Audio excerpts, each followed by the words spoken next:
Star Wars, The Acolyte from Kathleen Kennedy, Disney Lucasfilm, and former Harvey Weinstein assistant Leslie Headland. It's coming to Disney Plus on June 4th.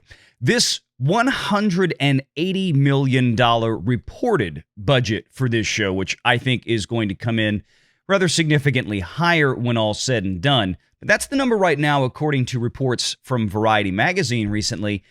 These are some big budgets for some Disney Plus shows, something that Bob Iger has said he wants to tamp down on going forward. But with a show that seems to center itself, or at least its marketing, around how diverse and representative it is, and how the first trans Jedi or trans Star Wars character will make their appearance in this show, you have to wonder, with such a niche audience, why then spend so much money? And do the cast even really understand what Star Wars is about? Well, you're about to find out. No. Well, Anakin just killed a whole Death Star. How many people died on that?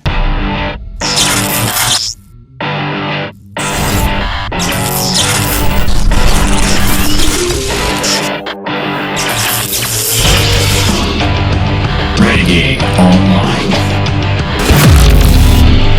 There are a bunch of interviews coming out right now. I don't want to play all these because they're boring. They look about as boring as the show. And I don't know where they think they're going with this. But one of the things that came out recently on this, just kind of a precursor to the show.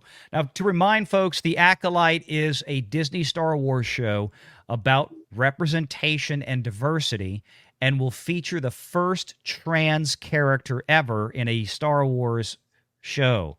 So we can all get really excited about that for Pride Month. Okay. Now, Leslie Headland is fine with you knowing the Acolyte's big spoiler. So some information leaked recently. Amanda Lestenberg seems like it's going to be playing two characters in the show, two sisters, one that chose the light side, one that chose the dark side. I don't even know where to go down the road with this show. The interviews that they have out there, the actors in the show don't really seem to understand the Force. One of them thinks Anakin blew up the Death Star. Well, Anakin just killed a whole Death Star. How many people died on that? This is what we're dealing with. They're happy for representation and everything else. I don't know if they're so excited about the Star Wars aspect and they're in it because they don't seem to understand any of it. That's a good point, Valiant. Yeah, is it really about Star Wars anymore, or is it about checking off, boxes for representation? That's a good question. It seems to be more about the boxes. It does. Well, and quite frankly, too, and I mean, I'm sure we're about to get, I just can't get behind the show because of Leslie Headland. I'm just not a fan. I know that name. What is she known for? She's known for being Harvey Weinstein's personal assistant. That's what she's most known for. Okay, she's known for booking Harvey's victims. Yeah. Yeah. Exactly. So it's just hard to, and not to mention what if Pro was here, he would know the direct quote. I mean, she's literally the person who said that Ursula was like her, like she really looked up to the character of Ursula. I mean, that's she identified more with Ursula because she was the LGBTQ based character from The Little Mermaid. Yeah, pretty much, I guess. Well, because Leslie Headland was the one, and I don't have the videos queued up, but she had that interview back some months ago where within a 30-second span, she referred to herself as a queer person like half a dozen times. Like, that's her identity. Leslie Headland's identity is that she's a queer person. I'm not sure what that has to do with making Star Wars or anything else, but I mean, that's... And let's go back to a further interview. Exactly right. Yeah, go on, Michelle, though. Well, let's go to a further... Do you remember Valiant when she's asked, I'm pretty sure it's her, what's your favorite Star Wars film? All of them. Like, no true Star Wars fan, when asked what is your favorite film, says all of them. I love all of them. Like, that's something someone says who doesn't have a favorite Star Wars movie because they're not that big of a fan. They did some interviews on comicbook.com or the Comic Book News or something, and they did interviews on another YouTube channel. Now, this is for The Acolyte. This is Disney's $250 million whatever show, limited series, because I think it's only built for one season. And they're going on YouTube channels that have 4,000 subscribers called Nerds of Color. So I wonder why. when I tell you that this show has been from the beginning repeatedly discussed as being about representation and diversity, and the diversity and representation is very representative and diverse in its diversity and representation. This is what I'm talking about, and this is where we're going with this. But I mean, this was an interview with Amanda Stenberg and Manny Jacinto. I don't remember all the actors' names, to be honest with you. I don't care. The woman on the right that you see on the screen, the blonde, that is Leslie Headland's wife. Oh, okay. Yes. She is I don't also... mean to be disrespectful. I don't know why I'm giggling. I'm sorry. It's all right. That's exactly the reaction I could have hoped for. She plays the bald green chick in the show. The guy on the right there, Charlie Bennett, I think is his name. That's the one that gave us, I believe he's the one that said something about how, he was amazed when Anakin blew up the Death Star. Well, Anakin just killed a whole Death Star. How many people died on that? When Darth Vader blew up the Death Star. Well, Anakin just killed a whole Death Star. I think this is going to be probably a dumpster fire. I am actually going to sign back up for Disney Plus through Spectrum. I'm not paying for it. I mean, I got rid of Disney Plus 2 years ago through Spectrum because Tuesday night next week, this is when this comes out. And I think part of the reason for that is Disney is trying to make this, as somebody referred to the show earlier, as appointment viewing television. Disney is trying to find some appointment viewing television where people, oh yeah, it's Tuesday at 6 o'clock. We've got to get around the TV and watch The Acolyte. I don't think that's going to happen, but it's going to be interesting to see because I think what they're trying to do by putting it out on a Tuesday now, I think maybe the first 2 episodes will drop. They're trying to do what they have done in the last several times. They're trying to run up the Nielsen numbers. They're trying to run up the Samba TV numbers. So when those first numbers come out, if they're published, they look really big in comparison to a lot of things that Disney has dropped for the last several years that came out on a Friday night, where they go from Friday to Sunday on the Nielsen metrics, as opposed to, in this case, from Tuesday night to Sunday night. So they'll have a lot more time to pick up viewership. And this is what Disney desperately seems to need. But I'm going to suffer through this so the audience please doesn't have to. I have a feeling we'll be talking about this Wednesday night next week, I'm sure. I'm sure there'll be all the topic on YouTube starting early Wednesday morning. Everybody's going to be doing shows that day, videos, I'm sure, talking about The Acolyte. And I can't wait to see it. I don't think that, for the most part, this show thus far, I don't think it inspires kind of like, okay, kids, let's get together as a family and watch The Acolyte. No, I don't think it's giving that. What do y'all think about the fact that this show, this is the first time ever in a Star Wars movie or television show, anything that I can remember, that involved the use for, I believe, most, if not all of the episodes, they had to hire a professional intimacy coordinator.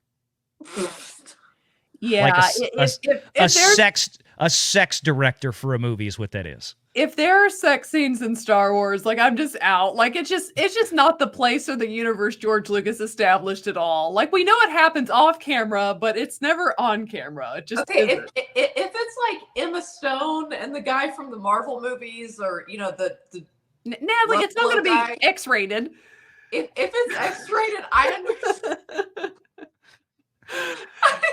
I understand an intimacy coordinator, but in the case of Star Wars, I mean, what are you guys gonna? I really thought she was about to say, well, if it's X-rated, I'm gonna watch it. It's like I was just like waiting for that. So no, intimacy coordinators. This is a clip of one of the interviews. This is also from Nerds of Color. This was on a different video. And God bless him, this poor interviewer, she was like, the cue card she's got, each one of them has like an entire novel written on it. And she's just trying to read it straight off the cue card. It's not going really well. But she asks Leslie Headland about were you thinking about the representation when you were doing this and the Asian representation and all this? And Leslie Headland, at least to her credit, tries to steer out of that, saying, nah, it just really wasn't on the front of my mind, but I think she might have got a little coaching. I think she might have got a little coaching because everybody's been joking about this since the beginning. But let me play this clip here real quick. Rashomon. Yes, yeah. And did that inspire you to kind of have having Asian leads and several Asian faces in the series? Oh, yes. I mean, it must have been in the back of my mind, but I don't think so. Like at the time, that wasn't my thought process. My thought process was, well, I had one idea for every role and I got every single person. There was no casting process. I wanted Amandla, I wanted JJ, I wanted Manny. Manny especially, I was like, I have no other ideas. So I wanted it's gotta be Manny to be old. So I guess it must have been back in the back of my mind in terms of lending that particular as we leaned into that genre. It must have been in the back of my mind, but it certainly wasn't something intentional. No, it's just beautiful to see, like, Oh,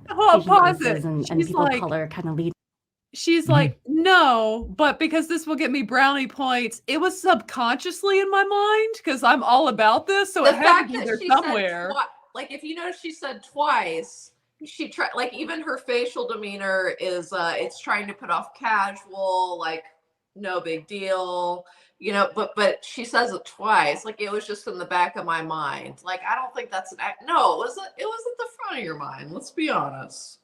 Well, and this host is so excited about the fact that it is what it is, again, because we're at that point, I guess, in society where everybody can only identify with characters who ethnically look like them or who have the same gender identity as them or who have the same sexual orientation as them. I mean, this is how shallow these younger generations are becoming. They cannot see past these superficial nonsense qualities into anything else.